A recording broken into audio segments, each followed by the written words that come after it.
No puedo creer que lo hizo. Yo había planchado su camisa blanca impecable. Había limpiado la casa hasta que olía a cloro y soledad. Y después de que mi nuera, Valeria, fuera ascendida a gerente Rigen a sus 34 años, llevándose a toda la familia a celebrar al Miraflores. Ese restaurante donde el plato más barato cuesta 850 pesos. No recibí ni una llamada, ni una invitación. Estaba sentada sola en la cocina con un plato de sopa instantánea cuando mi teléfono vibró. Era un mensaje de Valeria, mi nuera, el texto que destrozó 3 años de mi vida.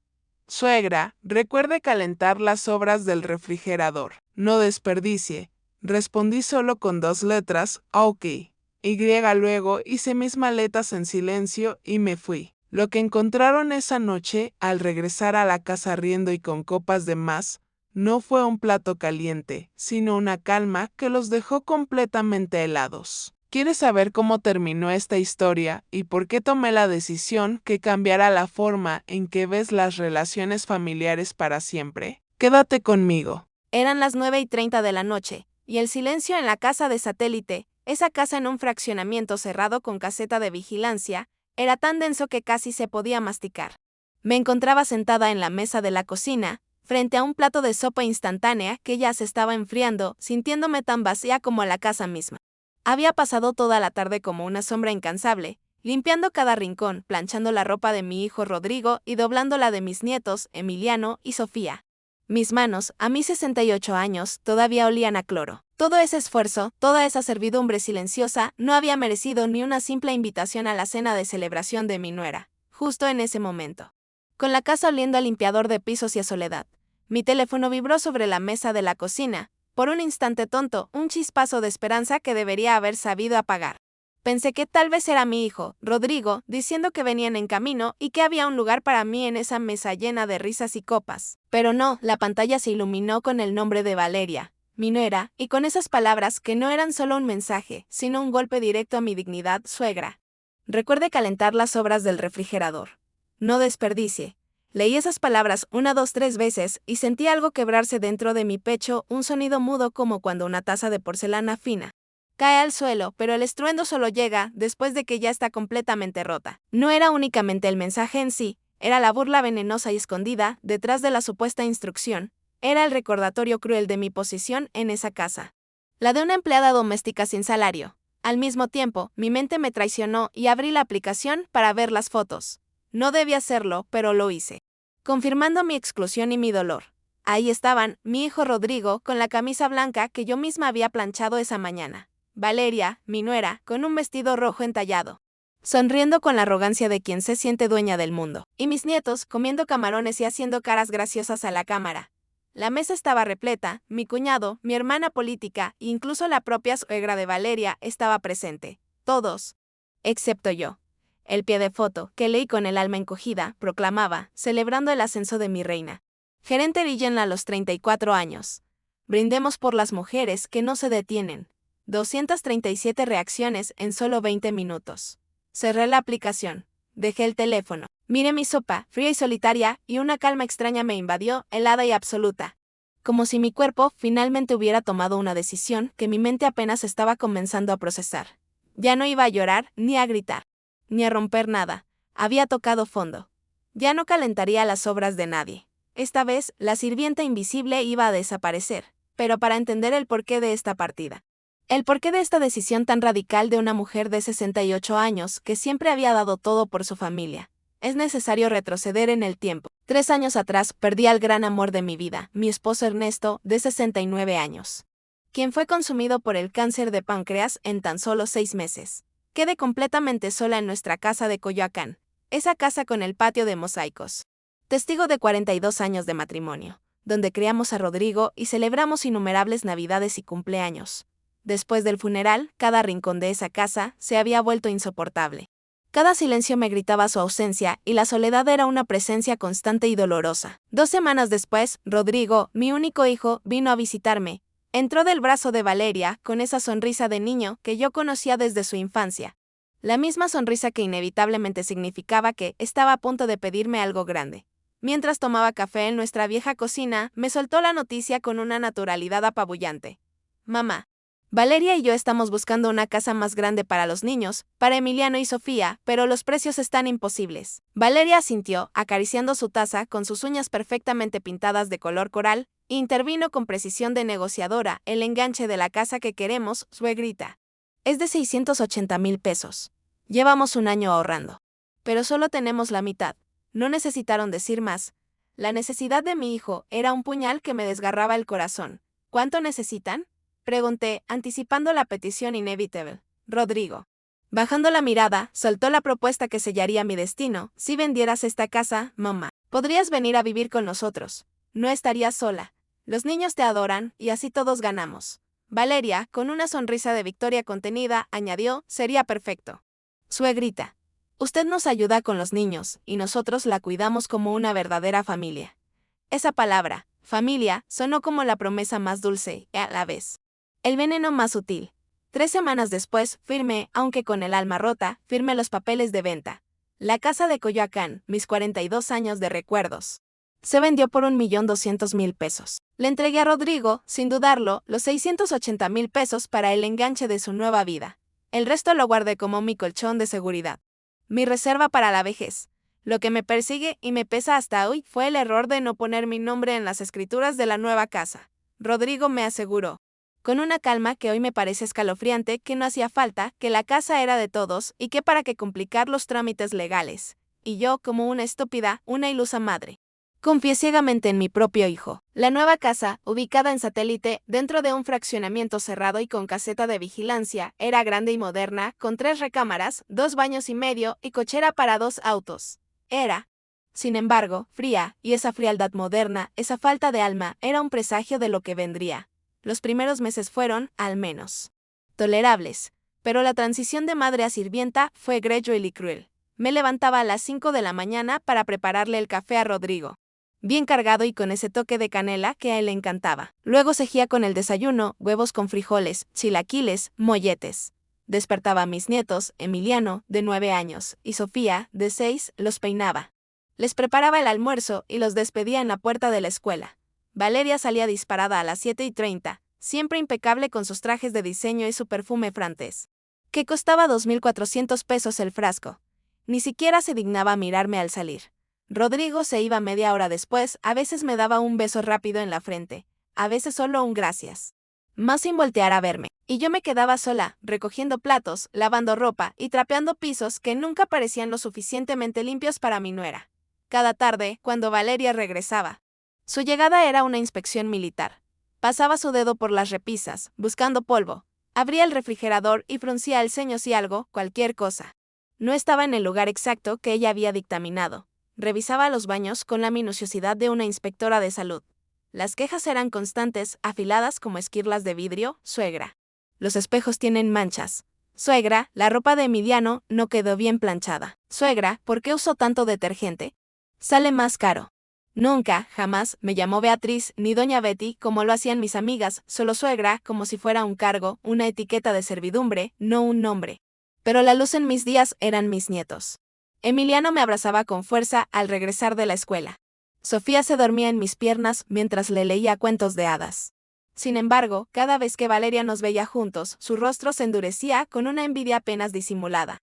Un día, en un arrebato de afecto infantil, Sofía me dijo frente a ella: abuelita, te quiero más que a mami. Esa noche, el infierno se desató en la recámara de mi hijo y pude escuchar sus gritos desde el pasillo. Gritos que me confirmaron mi posición en esa casa. Tu madre está malcriando a mis hijos. Rodrigo les da todo lo que piden, los consiente, les llena la cabeza de tonterías. Rodrigo intentó defenderme con un débil: es mi mamá, Valeria. Déjala en paz. Pero la respuesta de mi nuera, que atravesó la puerta cerrada, me destrozó el alma: tu mamá o la sirvienta que no paga renta. Esperé, con el aliento contenido, que mi hijo, mi único hijo, me defendiera con firmeza, que dijera algo, cualquier cosa que me diera valor. Pero la respuesta fue el silencio. Un silencio atronador que me hizo comprender que había cruzado una línea invisible. Ya no era la madre que había ayudado a su hijo a construir una vida. Me había convertido en una carga que se soportaba con resentimiento. Y así, los meses se arrastraron y las humillaciones se volvieron más sutiles, pero mucho más constantes y corrosivas.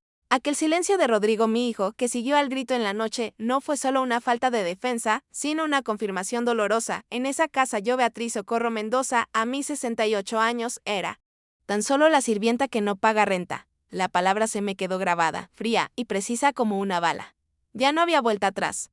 La promesa de que la casa de satélite, en ese fraccionamiento de clase alta, sería un refugio familiar, se había desvanecido, dejando al descubierto una farsa cruel. El verdadero precio que yo pagaba por mi estadía no era el dinero, ese lo había entregado con la venta de mi casa en Coyoacán, sino mi dignidad.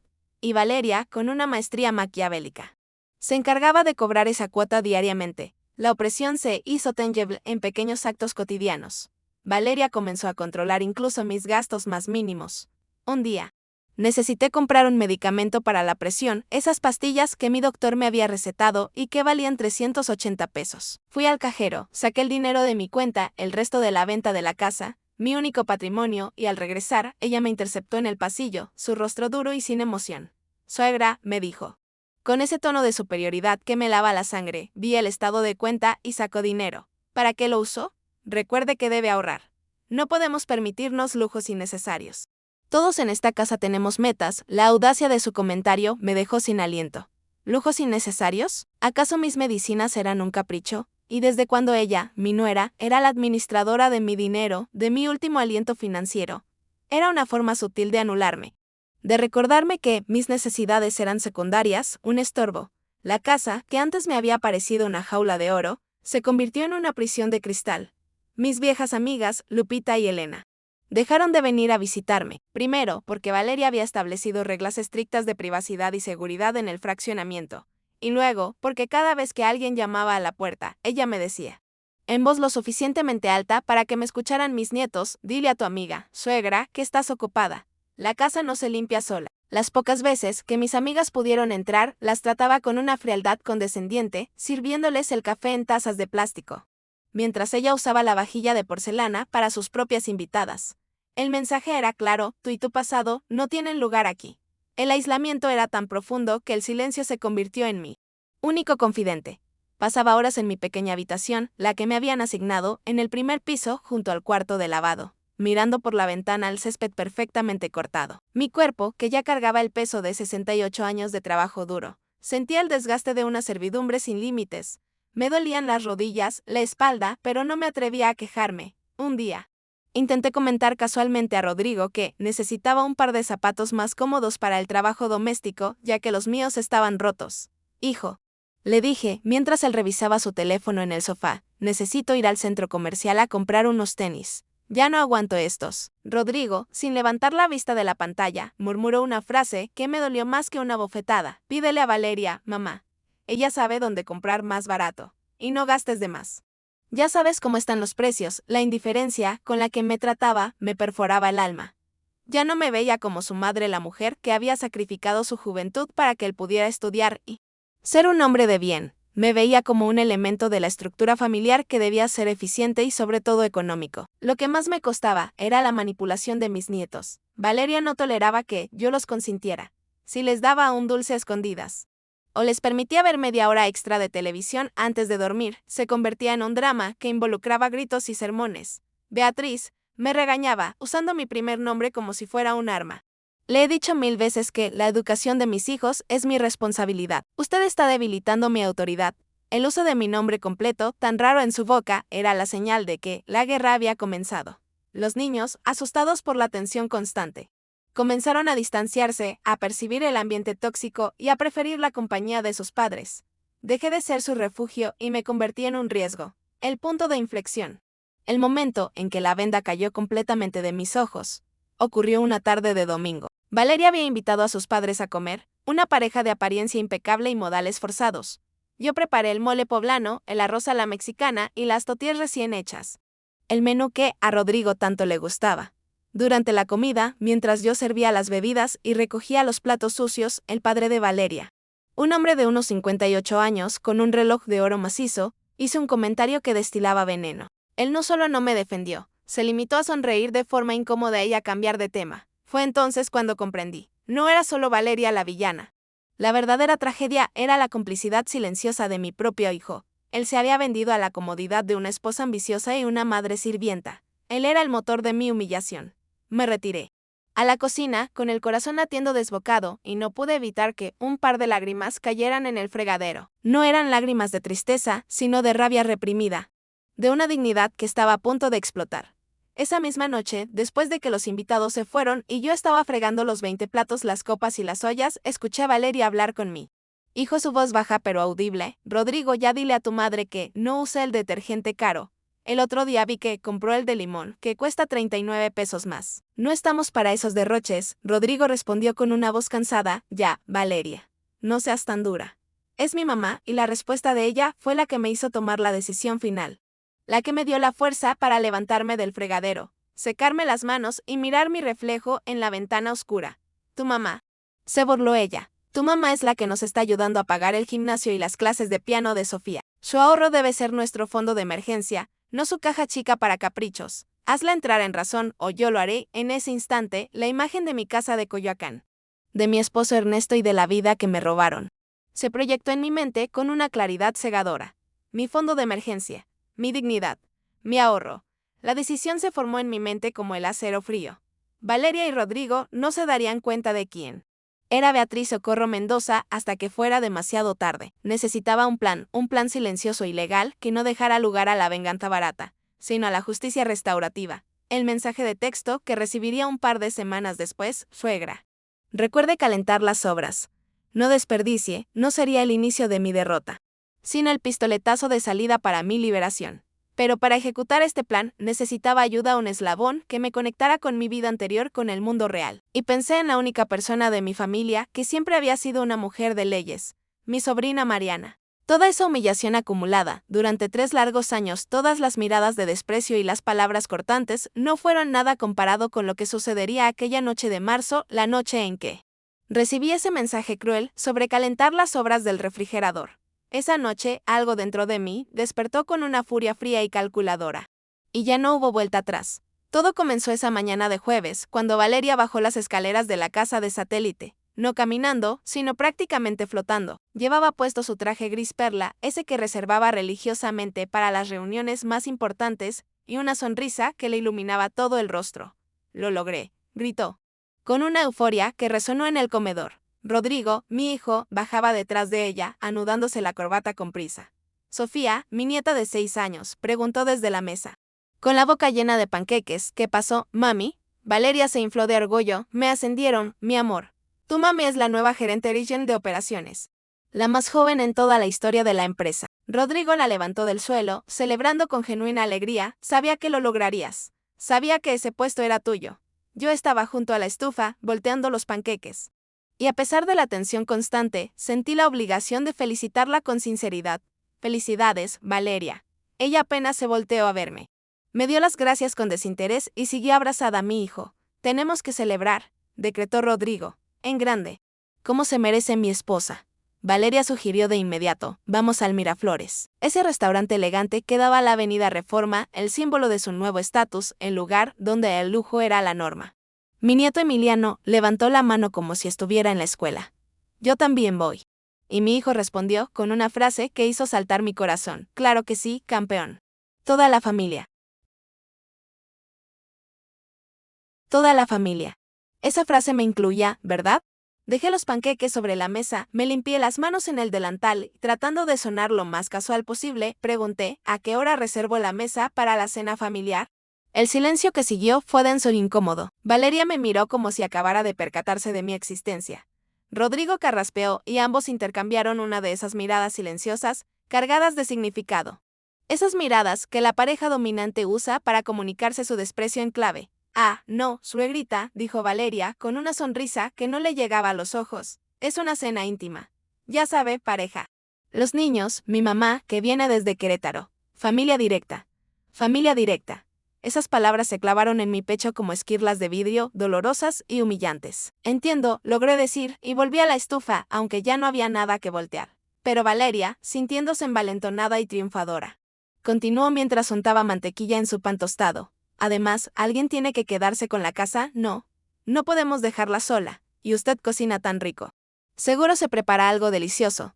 Mi hijo, Rodrigo, el niño que crié y defendí de cada golpe de la vida, se quedó en silencio, mirando su plato de huevos. Ni una palabra de defensa. Ni una excusa creíble. Solo el silencio de la complicidad y la cobardía. Se fueron todos a las 11 de la mañana. Valeria se había cambiado de ropa 3 veces antes de elegir el atuendo perfecto. Los niños iban emocionados con su ropa de domingo. Rodrigo me dio un beso rápido en la frente, tan automático que ni siquiera me miró a los ojos, y me advirtió: no nos esperes despierta, ma. Vamos a llegar tarde. Y se fueron. La casa quedó sumida en un silencio opresivo. Caminé por la sala, por el comedor con su mesa de cristal que yo limpiaba religiosamente, por la cocina, donde pasaba horas preparando comidas que rara vez agradecían. Todo estaba impecable, en orden, y yo estaba completamente sola. Me preparé una sopa instantánea, de esas que venden en paquetes económicos, y me senté a comerla en la mesa de la cocina, no en el comedor. Una idea sombría se instaló en mi mente. Las empleadas no comen en el comedor. Y eso era yo, la empleada que pagó 680,000 pesos por el privilegio de trabajar gratis. A las 7 de la noche, mi masoquismo me obligó a abrir la red social. Ahí estaban, Valeria, radiante en su vestido rojo, con una copa de vino espumoso. Mis nietos con platos enormes de camarones. Y la mesa, con 9 personas celebrando, riendo y brindando. 184 comentarios de felicitaciones. Nadie preguntó por mí. Cerré la aplicación y justo entonces mi teléfono vibró. El mensaje de Valeria: suegra, recuerde calentar las sobras del refrigerador. No desperdicie. En ese momento, algo dentro de mí murió, pero al mismo tiempo algo más encendió mi voluntad. Abrí el refrigerador. Ahí estaban: pollo rostizado a medio comer, arroz del lunes, verduras que yo misma había cocinado, sobras. Eso era lo que merecía. Su desprecio envuelto en palabras educadas. Cerré la puerta, respiré profundamente y escribí mi respuesta con una calma que me sorprendió. Ok. 2 letras que sellaban una decisión gestada durante meses. Subí a mi cuarto. Abrí el armario y saqué la maleta. Lo que ellos no sabían, lo que jamás podrían haber imaginado, mientras brindaban con vinos de 3,200 pesos la botella, era que yo llevaba 6 meses preparándome para este momento. 6 meses guardando documentos, grabando conversaciones, tomando fotografías, construyendo un caso sólido. La sirvienta invisible, la mujer de 68 años que trataron como trapo de cocina, tenía un as bajo la mengue, un secreto legal que los haría temblar. Resulta que, cuando compramos la casa, el notario me advirtió que, puesto que yo había puesto el enganche completo, era más seguro dejar las escrituras a mi nombre primero. Así usted queda protegida por si algo pasa. Rodrigo estuvo de acuerdo: es mejor así, mamá, más seguro para ti. Y luego, con el paso de los meses, con la comodidad de tenerme en casa como empleada gratuita, el traspaso legal nunca se hizo. Rodrigo me lo pidió algunas veces al principio, pero siempre había algo más urgente, y yo, consciente o inconscientemente, nunca se lo recordé. Una parte sabía de mí. La parte que sobrevivió 42 años de matrimonio sabía que necesitaba protección. Y esa noche, esa parte me salvó. Metí la mano en el fondo de mi costurero antiguo y saqué un sobremanila amarillento. Dentro estaban las escrituras originales de la casa. Las abrí con manos temblorosas y leíla. Letra del notario, propietaria, Beatriz Socorro Mendoza, viuda de Torres. Mi nombre, solo mi nombre. Esta casa era mía, legalmente, completamente mía. Y ellos estaban a punto de descubrirlo de la peor manera posible. Saqué mi libreta de pasta dura. Esa donde había anotado cada peso invertido. La abrí y repasé las cifras con una precisión casi vengativa. Enganche de la casa 680,000 pesos, refrigerador, lavadora, secadora. El juego de sala que Valeria dijo que era muy viejo, 32,000 pesos. La lista continuaba: pantalla de 55 pulgadas. Remodelación del baño principal, 65,000 pesos. Y luego, lo más revelador, la hipoteca real era de 14,000 pesos, pero Rodrigo solo pagaba 4,800. Yo, de mi pensión de viuda de 16,000 pesos. Ponía los 9,200 restantes cada mes, sin falta, durante 3 años. Para mantener la casa, donde vivía como sirvienta, hice el cálculo final en la última página. Total invertido, 1,368,000 pesos exactos. Casi todo lo que recibí por la venta de mi casa de Coyoacán. Todo lo que Ernesto y yo construimos en 42 años de amor. Y todo eso estaba documentado con mi letra temblorosa de mujer precavida.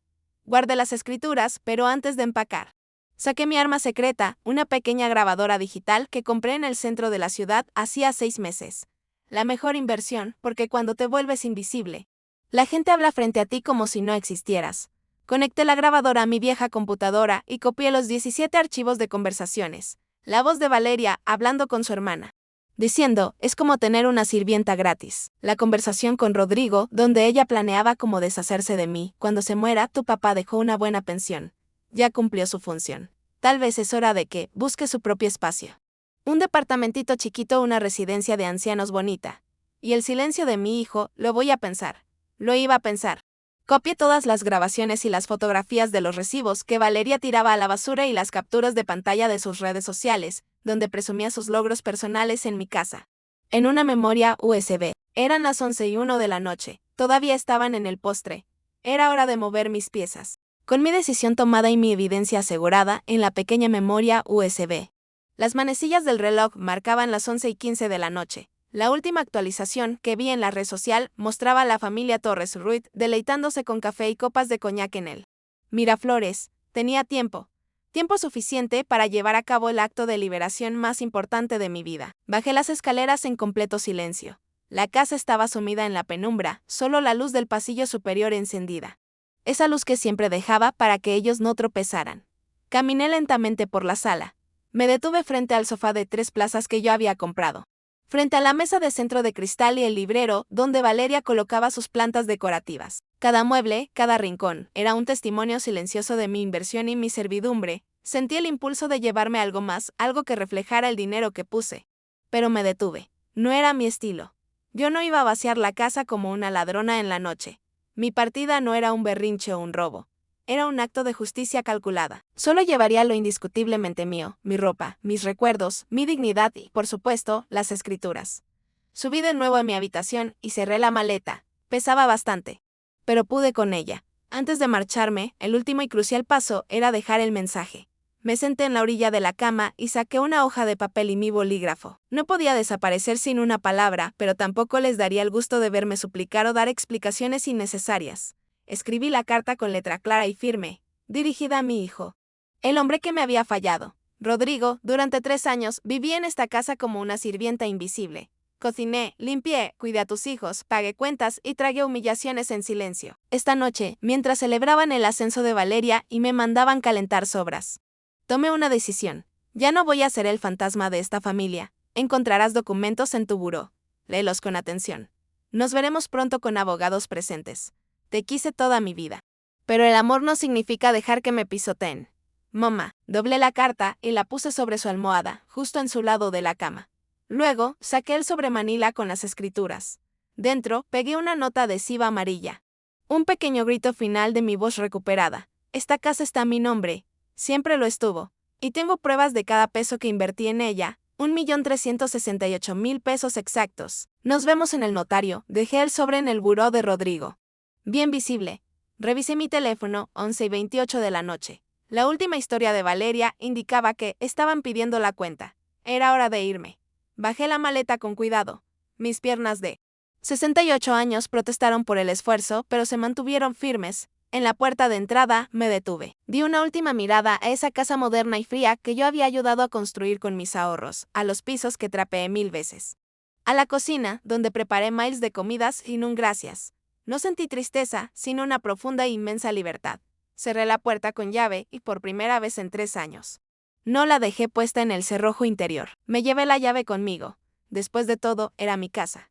Llamé a un servicio de transporte desde la esquina. El conductor me ayudó con la maleta. ¿Viaje largo, señora?, preguntó. Miré por la ventana a la casa, ya alejada en la oscuridad. No, respondí. Es un viaje de regreso. Regreso a mí misma. Me dirigí a casa de mi amiga Lupita, a quien había llamado horas antes. Mi voz se había quebrado con ella, diciéndole, ya no puedo más, Lupita. Ya no puedo seguir siendo invisible en mi propia casa. Y ella, con esa firmeza que tanto amaba, me había dicho, vienes mañana, a la hora que sea. Aquí te espero. Mientras el auto avanzaba por las calles vacías de Satélite, mi mente reconstruía la escena que se avecinaba. Rodrigo, Valeria, los niños, entrando a la casa, llamándome para contarme con arrogancia sobre su cena, y encontrando el silencio. Subiendo las escaleras, confusos. Abriendo la puerta de mi cuarto vacío y finalmente, entrando a su recámara, viendo el sobre, leyendo la carta y finalmente, entendiéndolo todo. Me sonreí en la oscuridad. Esta noche, ellos regresarían riendo a una casa que creían suya. Y yo dormiría tranquila por primera vez en 3 años, sabiendo que la sirvienta invisible había despertado con garras. No estuve ahí cuando llegaron, pero mi nieto Emiliano, 3 días después, me lo contó todo. Con lágrimas rodando por sus mejillas, eran la 1:23 de la mañana cuando el coche de Rodrigo entró al fraccionamiento. El guardia me contó después que venían riéndose fuerte. Con música a todo volumen. Valeria, con 3 copas de vino encima, se recargaba en el hombro de Rodrigo. Mi hijo, tampoco sobrio, había bebido varios whiskies. Los niños venían dormidos en el asiento trasero. Rodrigo, tambaleándose un poco. Buscó las llaves. SHHH, dijo Valeria entre risas. No despiertes a tu mamá.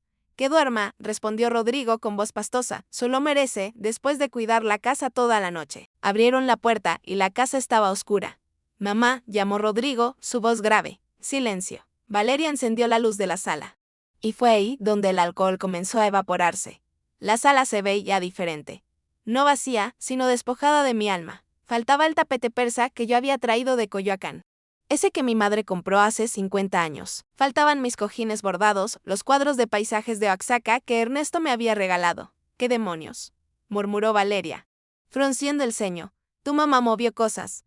Rodrigo fue a la cocina. La cafetera italiana que traje de mi antiguo hogar no estaba. Las tazas de cerámica que yo coleccionaba tampoco. El delantal que siempre colgaba había desaparecido. Mamá, llamó. Ahora con un tono de voz que denotaba preocupación. Subieron las escaleras. Mi puerta estaba entreabierta. Rodrigo la empujó. La cama estaba perfectamente tendida. Pero el closet estaba abierto y vacío de mi ropa. Mis libros, mis lentes, mi rosario, todo había desaparecido. Era como si yo nunca hubiera existido en ese cuarto. ¿Qué diablos?, susurró Valeria.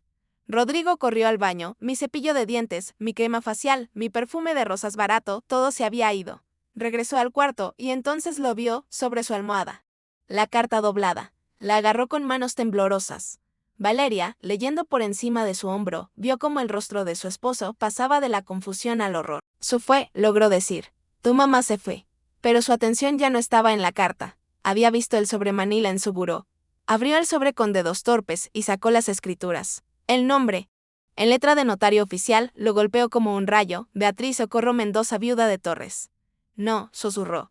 No, no, no. Valeria le arrebató los papeles. Sus ojos recorrieron el documento una y otra vez, y su rostro palideció por completo. Esto no puede ser real, gritó. La casa está a su nombre, dijo Rodrigo con voz hueca. Toda la casa. Siempre estuvo a su nombre. Valeria, en estado de shock, tomó la nota adhesiva amarilla que aún estaba pegada al documento, 1.368.000 pesos exactos. Se tambaleó. ¿Me estás diciendo que tu mamá invirtió más de 1 millón de pesos en esta casa y nunca hicimos el traspaso? ¿Que no tenemos ningún derecho? Rodrigo se dejó caer en la cama.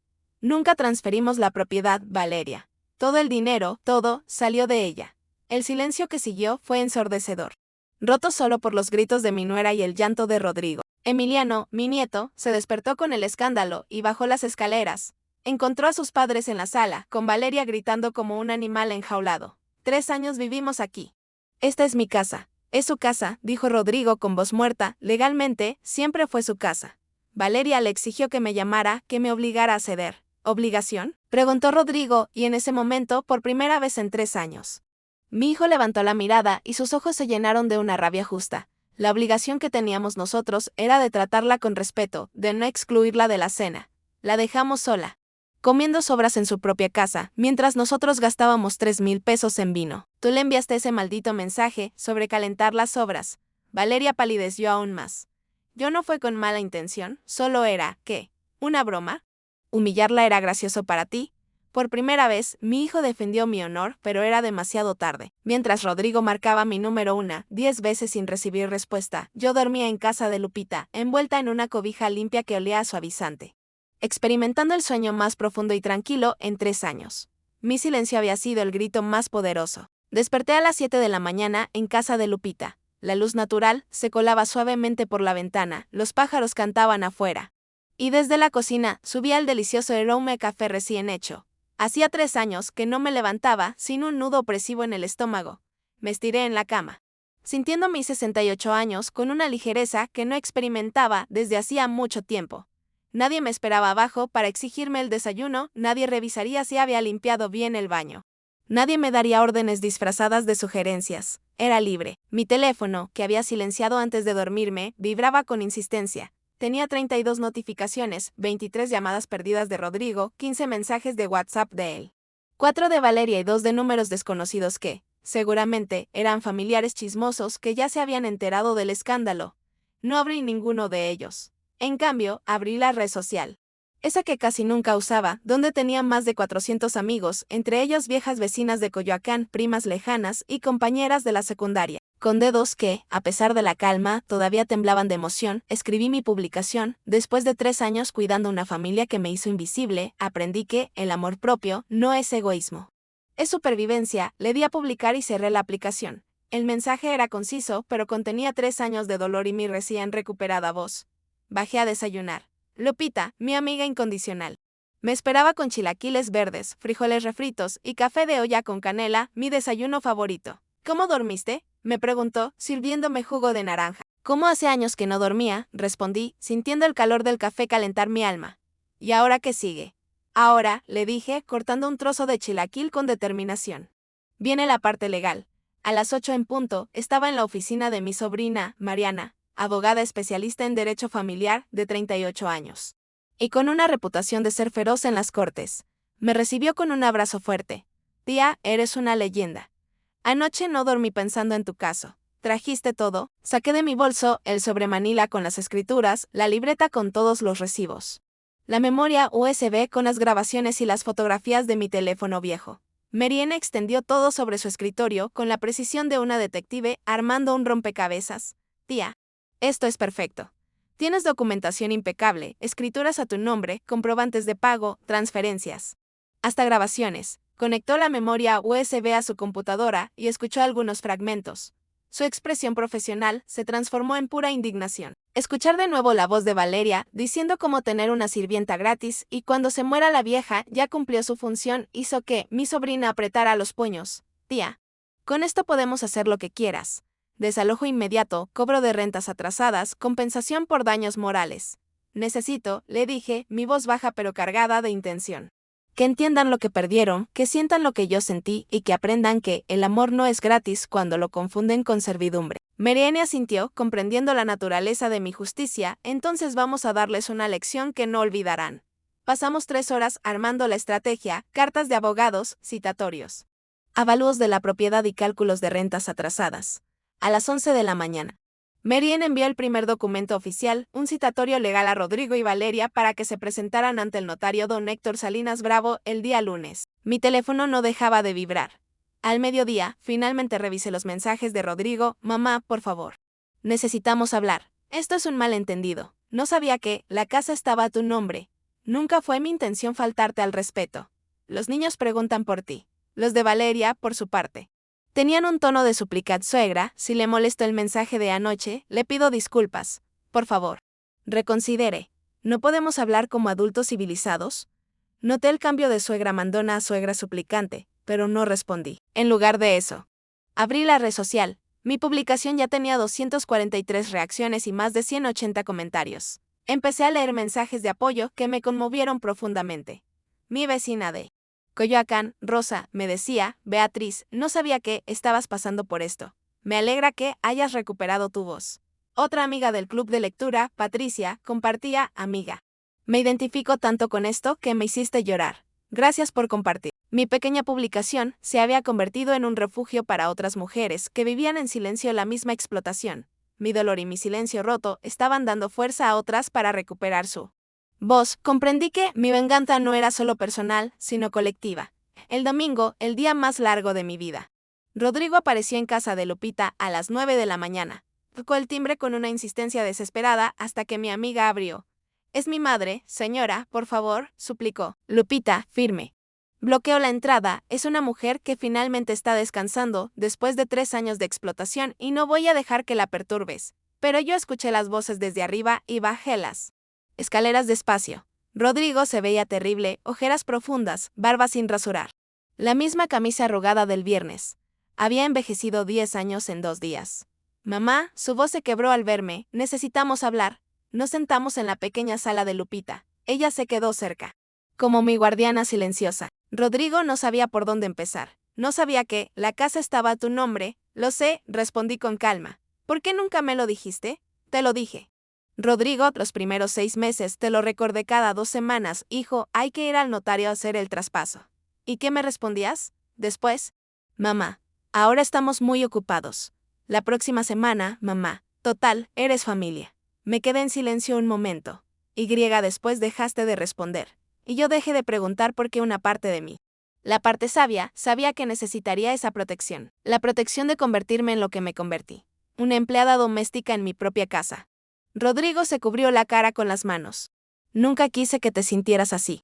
Pero me sentí así cada día durante 3 años. ¿Sabes cuánto invirtió tu madre en esa casa? 1.368.000 pesos. ¿Sabes de dónde salió ese dinero? De la venta de la casa, donde tu padre y yo vivimos 42 años, donde él murió agarrándome la mano. Vendí mis recuerdos, Rodrigo. Vendí el último pedazo de tu padre que me quedaba, y lo hice por ti. Mi hijo comenzó a llorar, lágrimas gruesas que caían sobre sus manos. Le pregunté si sabía la mensualidad real de la hipoteca. 14.000 pesos. Yo ponía los 9.200 restantes cada mes. De mi pensión de 16.000 pesos. Me quedaban 6.800 pesos al mes para todos mis gastos personales, ropa, medicina, transporte. 6.800 pesos. Mientras Valeria gastaba 3.000 pesos en una sola botella de vino. No sabías por qué nunca preguntaste, le dije. Asumiste que yo estaba bien, que cuidar a tus hijos y limpiar tu casa era suficiente propósito para mí. Me convertí en un servicio, Rodrigo. No en tu madre, y tú dejaste que pasara. Saqué la memoria USB de mi bolsillo y la puse sobre la mesa junto a la libreta. ¿Qué es eso?, preguntó. Escúchala cuando llegues a casa. Pero hazlo solo. Valeria no puede estar presente. ¿Por qué? Porque si la escuchan juntos, van a terminar divorciándose esta noche. Y aunque tu esposa me hizo la vida imposible, tus hijos no merecen un hogar roto. Le expliqué que contenía la verdad, 17 grabaciones donde Valeria se burlaba de mí y planeaba cómo deshacerse de mí.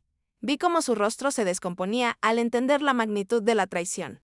Escúchala toda y después decide si quieres que nos veamos mañana en el notario con tu esposa presente o si prefieres que hablemos los dos primero. Se levantó. Agarró la memoria y la libreta. El lunes a las 10 en punto, Rodrigo, en la oficina del notario Salinas, tú decides quién te acompaña. Se detuvo en la puerta y preguntó con la voz ahogada, ¿hay algo que pueda hacer para arreglar esto? Sí, le dije. Puedes aprender. Puedes cambiar y puedes enseñarle a tus hijos que las personas mayores no son muebles, que tu madre no era una sirvienta. Que el amor y el respeto no son opcionales en una familia. Se fue sin decir más. Mientras yo lloraba en los brazos de Lupita, sabía que había hecho lo necesario. La batalla legal apenas comenzaba. Pero la batalla por mi dignidad ya estaba ganada. El lunes, día decisivo, llegué a la oficina del notario Salinas a las 9:30 de la mañana. Mariene, mi sobrina, me acompañaba. Con su portafolio de piel lleno de documentos. Parecía una abogada de película, traje sastre negro, tacones, el cabello recogido en un moño perfecto. Estaba en mi esquina legal y emocional. Lista para la batalla. Subimos las escaleras del viejo edificio colonial en el centro de Coyoacán. ¿Lista, tía?, me preguntó. Lista, respondí con una calma que me sorprendía a mí misma. Don Héctor, mi compadre y notario desde hacía 30 años. Nos recibió en su oficina de techos altos y muebles de caoba antigüe. Olía a libros viejos y café. Me saludó con un abrazo paternal, cuánto lamento que las cosas llegaran a esto. Doña Betty. Yo solo respondí, yo también, compadre. Pero aquí estamos. A las 9:52. Escuchamos pasos en las escaleras. La puerta se abrió. Rodrigo entró primero. Llevaba un traje gris y corbata oscura, con el aspecto de quien asiste a un funeral. Sus ojos estaban hundidos, rojos por no dormir, cargando una culpa que era casi tangible. Detrás de él entró Valeria, pero esta no era la Valeria arrogante y segura que conocía. Esta traía un vestido azul marino conservador, sin escote, con zapatos bajos y poco maquillaje. Parecía una niña regañada. Me vio y desvió la mirada de inmediato. Buenos días, dijo Rodrigo con voz ronca. Buenos días. Le respondí. Se sentaron del otro lado de la gran mesa de caoba. Mariene sacó los documentos de su portafolio con movimientos precisos. Don Héctor se puso los lentes y comenzó. Estamos aquí para resolver una situación de propiedad y ocupación. Lo sabemos, interrumpió Valeria. Su voz tensa. Ya sabemos todo. Mariene levantó una ceja con una sonrisa profesional y afilada. Ah, sí. ¿Saben que mi clienta ha invertido 1.368.000 pesos en esa propiedad? Sí, dijo Valeria, apretando los puños. Y que ustedes, técnicamente, han estado viviendo sin contrato de arrendamiento durante 3 años. Sí, y que mi clienta tiene derecho legal a solicitar el desalojo inmediato, cobrar rentas atrasadas y demandar por daños morales. Valeria levantó la vista. Sus ojos brillaban con lágrimas contenidas. Sí, lo sabemos. Lo sabemos todo. Rodrigo carraspeó. Mamá. Escuché las grabaciones. Todas.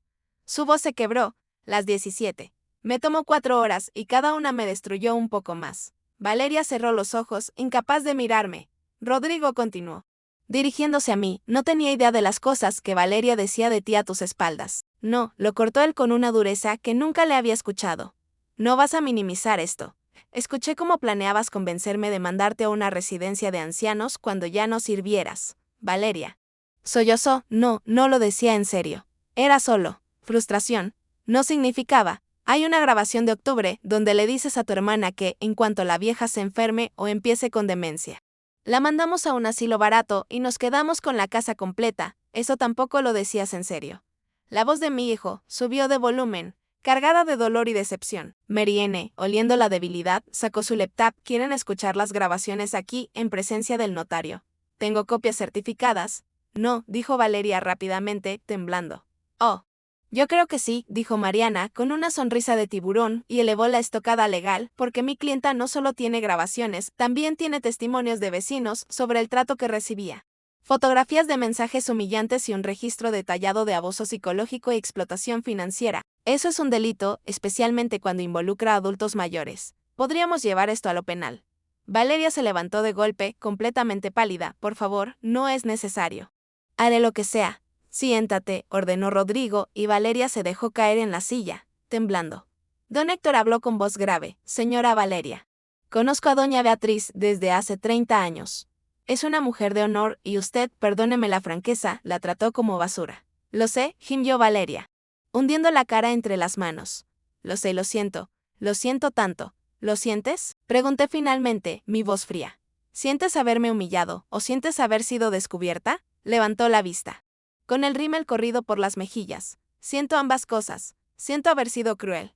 Siento haberte tratado como una sirvienta y siento que me hayan expuesto así. Porque me obligó a ver el monstruo en el que me convertí. Su autocrítica me sorprendió. Ella continuó, limpiándose las lágrimas. Yo crecí pobre. Doña Beatriz. Mi mamá trabajó de empleada doméstica toda su vida. Y cuando logré salir de esa pobreza, con mi carrera y mi posición, creo que me volví exactamente en lo que más odiaba, las patronas que trataban mal a mi madre. Su voz se quebró. Lo peor es que lo hice contigo, con la mujer que nos ayudó a tener casa, que cuidó a mis hijos. Fui la peor versión de mí misma. ¿Por qué? Preguntó Rodrigo con dolor. Porque tenía miedo, admitió Valeria entre sollozos. Miedo de que los niños te quisieran más a ti. Miedo de que Rodrigo viera que tú eras mejor madre, mejor cocinera, mejor en todo. Miedo de quedar como la nuera inútil que necesita su suegra para mantener su casa funcionando. Entonces te traté mal para sentirme superior, para recordarme que yo era la dueña de la casa, la que mandaba, la exitosa. Y luego, me miró directamente, pero no era mi casa, era tu casa, la que tú pagaste. Y yo fui tan estúpida, tan ciega, tan cruel, que no lo vi hasta que te fuiste. La confesión me tocó. Yo sabía que Mariana quería destruirla legalmente, pero mi justicia era diferente. Don Héctor interrumpió, reconduciendo la reunión. Bien, doña Beatriz tiene 3 opciones legales. Marianne desplegó los documentos. Opción 1, desalojo inmediato. Tienen 30 días para desocupar la propiedad. Valeria se puso lívida. Opción 2, compra total. Ustedes pagan a doña Beatriz 1.368.000 pesos en un plazo no mayor a 90 días. Rodrigo negó con la cabeza. No tenemos ese dinero ni remotamente cerca. Opción 3, dijo Mariana, mirándome.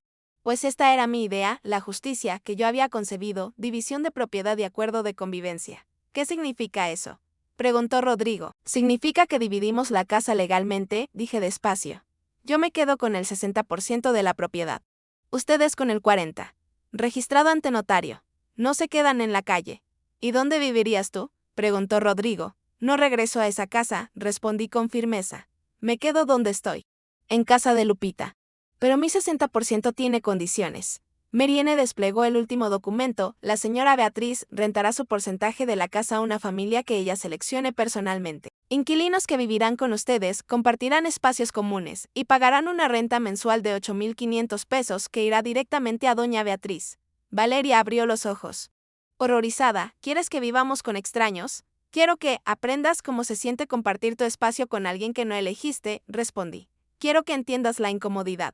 La falta de privacidad, el tener que ser amable con personas que están en tu casa. Rodrigo lo entendió de inmediato, como tú te sentiste con nosotros, exactamente. ¿Y la otra condición? Preguntó. Terapia familiar, dije. Rodrigo, tú y yo iremos a terapia una vez por semana durante 6 meses. Yo pago las primeras 10 sesiones, sin Valeria. Solo nosotros dos. Mi hijo tenía lágrimas en los ojos. ¿Harías eso? ¿Todavía querrías arreglar nuestra relación después de todo? Eres mi hijo. Le dije con voz temblorosa, cometiste errores terribles, me fallaste, pero no voy a rendirme contigo sin intentarlo. Rodrigo se levantó, se arrodilló frente a mí y me abrazó. Perdóname, mamá. Por favor, perdóname. Lloré con él, sintiendo que un peso de 3 años se liberaba. Valeria, destruida, preguntó con voz pequeña, ¿hay algo que pueda hacer para ganarme tu perdón? La miré directamente. Puedes empezar tratando bien a los inquilinos que voy a poner en tu casa.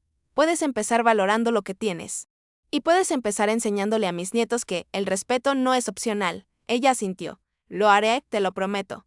Don Héctor preparó los documentos, división de propiedad 60-40. Contrato de arrendamiento para mi porción, cláusulas de protección. Todo legal, todo sellado. Cuando salimos de esa oficina, 2 horas después, yo era libre y ellos tenían una lección que duraría años. Porque a veces la justicia no es destruir. A veces es hacer que vivas con las consecuencias de tus actos cada maldito día. El silencio de mi partida se había transformado en un contrato legal de convivencia forzada. Hoy, 1 año y 3 meses después de aquella noche en que me fui con mi maleta. Estoy sentada en mi pequeño departamento rentado en el centro de Coyoacán. Tengo 69 años. Doy clases de tejido los martes y jueves en el centro comunitario, voy a terapia una vez al mes. Y salgo a caminar con Lupita todas las mañanas. Rodrigo viene a visitarme cada domingo, a veces con los niños, a veces solo, y cocinamos juntos como cuando era niño. Valeria ha mejorado mucho, me manda mensajes de vez en cuando y junto a Rodrigo. Me pagará mi 60% de la propiedad en 5 años con pagos mensuales justos. Los 8,500 pesos de renta que recibo de Teresa Campos, mi inquilina y ahora amiga, más los pagos de Valeria, me permiten vivir con dignidad, con independencia y, sobre todo, con paz. Recuperé a mi hijo, no del todo, algunas heridas dejaron cicatrices permanentes, pero recuperé algo mucho más importante, me recuperé a mí misma. Recuperé mi nombre, mi voz y mi derecho a ser tratada con respeto. 9. Aprendí que, a veces el amor más importante, no es el que das, es el que te das a ti misma. La semana pasada, Sofía me regaló un dibujo nuevo. Era yo, parada frente a una casa, con una maleta y una sonrisa. Debajo escribió, mi abuela Beatriz, la mujer más valiente que conozco. Porque supo irse cuando necesitaba hacerlo y volver cuando estaba lista. Esa niña de 7 años entendió lo que muchos adultos nunca entienden, que quedarte donde te lastiman no es amor. Es costumbre, y romper esa costumbre, aunque duela y asuste, es el acto más amoroso que puedes hacer por ti misma. Mi terapeuta me dijo la semana pasada que lo que hice no fue venganza, sino justicia restaurativa, porque los obligué a enfrentar las consecuencias sin destruirlos, dándoles la oportunidad de cambiar. Y pienso en todas esas mujeres que me escribieron después de mi publicación, las que encontraron el valor para poner límites. Entiendo que mi historia nunca fue solo mía, sino de todas nosotras, las invisibles, las explotadas. Las que dimos todo, esperando migajas de respeto a cambio. La verdadera riqueza no está en lo que posees, está en lo que no permites que te quiten. Y yo, Beatriz Socorro Mendoza, viuda de Torres. Recuperé mi alma y eso nadie me lo volverá a robar. Si esta historia tocó tu corazón, si te hizo reflexionar sobre tu valor propio o si conoces a alguien que necesita escucharla, déjame tu comentario. Cuéntame si alguna vez tuviste que elegir entre quedarte donde te lastiman o irte para salvarte. Dale me gusta si esta historia te recordó que nunca es tarde para recuperar tu dignidad. Y suscríbete al canal porque aquí seguiremos compartiendo historias de vida real, de mujeres valientes que eligieron respetarse a sí mismas, porque al final del día, la lección más importante es esta, el amor que no incluye respeto no es amor, es costumbre, y las costumbres que te lastiman están hechas para romperse.